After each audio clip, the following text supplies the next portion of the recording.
त्याच नराधमान आता पुन्हा एकदा झक मारली. अहो, या घटनेनं जनतेत संतापाचा उद्रेक आहे. मित्र हो, कायदा हातात घेणं हे जरी चुकीचं असलं तरी कधी कधी माणसावर अशी वेळ येते की तो संतापून म्हणतो, अरे बाद झालं रे, बाद झालं आता, आणि मग तो कायदा हातात घेतो. आता तर चक्क एका अभिनेत्यानं पोस्ट करून कायदा हातात घेण्याचं आवाहन केलेलं आहे. मुळात आपल्या राज्यामध्ये कायदा किती अस्तित्वात आहे आणि कायद्याची किती भीती उरलेली आहे हाच खरं तर एक मोठा प्रश्न बनलेला आहे. मुख्यमंत्री देवेंद्र फडणवीस यांनी गृह खातं आपल्याकडे ठेवून घेतलेलं आहे. मुळात 24 तास राजकारण करण्यात व्यस्त असलेले देवेंद्र फडणवीस यांना गृह खात्याकडे लक्ष द्यायला वेळ आहे का? म्हणजे हा तर खरा मूलभूत प्रश्न आहे. मागच्या वेळी आणि आताही हेच गृहमंत्री आहेत आणि याच काळामध्ये कायदा सुव्यवस्थेची कशी वाट लागलेली आहे हे आपण पाहतो आहोत. सुन्न करून टाकणाऱ्या 2 घटना, त्याही 24 तासामध्ये, त्याच महाराष्ट्रात. नरसापूरची एक आणि चाकणची दुसरी. देवेंद्र फडणवीस हे गृहमंत्री म्हणून कितीही अपयशी ठरले तरी आणि त्यांच्या राजीनाम्याची कितीही मागणी झाली तरी ते अजिबात राजीनामा देणार नाहीत. भोर तालुक्यातल्या नरसापूर इथल्या घटनेनं महाराष्ट्र पुन्हा एकदा हादरला. 65 वर्षे वयाच्या नराधमानं अवघ्या 3.5 वर्षाच्या चिमुरडीवर अत्याचार केला, नंतर तिला मारून टाकलं आणि त्यापेक्षा सुद्धा भयानक म्हणजे दगडानं ठेचलेला मृतदेह शेणाच्या ढिगाऱ्याखाली पुरला. या हरामखोर राक्षसाला पोलिसांनी नाही, तिथल्या गावकऱ्यांनी शोधून काढलं.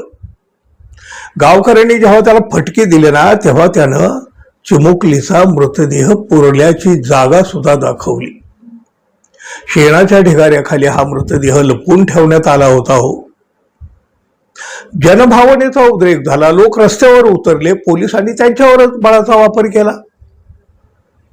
हा 65 वर्षाचा हरामखोर राक्षस भोर तालुक्यातल्या साळवडे गावचा आहे. भीमराव प्रभाकर कांबळे हे त्याचं नाव. त्याच्यावर बलात्काराचे आधीचेच 2 गुन्हे दाखल झालेले आहेत. 4 वर्षांचा तुरुंगवास सुद्धा त्यांनी भोगलेला आहे आणि त्याच्या या गुन्हेगारी पार्श्वभूमीमुळं गावकऱ्यांनी त्याला गावाबाहेरही काढलेलं होतं पूर्वी. आणि त्याच नराधमान आता पुन्हा एकदा झक मारली. अहो, या घटनेनं जनतेत संतापाचा उद्रेक आहे. देवेंद्र फडणवीस मात्र नेहमीप्रमाणे नराधमाला कठोर शिक्षा देऊ वगैरे बोलत आहेत. अहो, याआधी सुद्धा अनेकदा हे तेच बोललेले आहेत ना. लोक तर चिडलेले आहेत, पण अभिनेते प्रवीण तरडे यांनी सुद्धा एक पोस्ट करून आपल्या संतापाला वाट मोकळी करून दिलेली आहे. त्यांनी या नराधमाचा एन्काउंटर करण्याची मागणी केलेली आहे.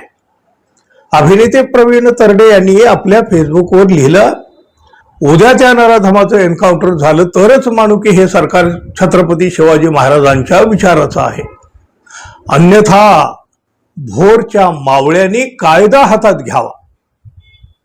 त्यांच्या या पोस्टवर भरभरून प्रतिक्रिया येत आहेत आणि प्रवीण तरडे यांच्या मताचं समर्थन सुद्धा केलं जात आहे.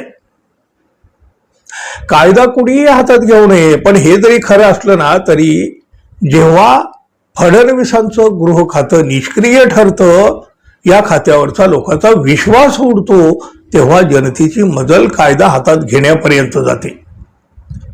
आणि हे देवेंद्र फडणवीस यांनी लक्षात घेण्याची गरज आहे. त्यांच्यासाठी त्यांचं राजकारण महत्वाचं असेल कदाचित, पण जनतेची सुरक्षा अशी वाऱ्यावर जर सोडली तर लोक आज कायदा हातात घेण्याची भाषा करीत आहेत. उद्या ते कायदा सुद्धा हातात घेतील आणि मग त्याला जबाबदार कोण असेल? कोण असेल याला जबाबदार? मित्र हो, अशा वेळी तुम्ही कोणाला जबाबदार धराल जरूर सांगा. आणि हो, आपण आपल्या चॅनलवर नवीन असाल, अद्याप आपण आपल्या चॅनलला सबस्क्राईब केलं नसेल तर कृपया चॅनलला सबस्क्राईब करावं, एवढी एक माफक अपेक्षा आहे. मित्र हो, धन्यवाद. पुन्हा भेटू. नमस्कार.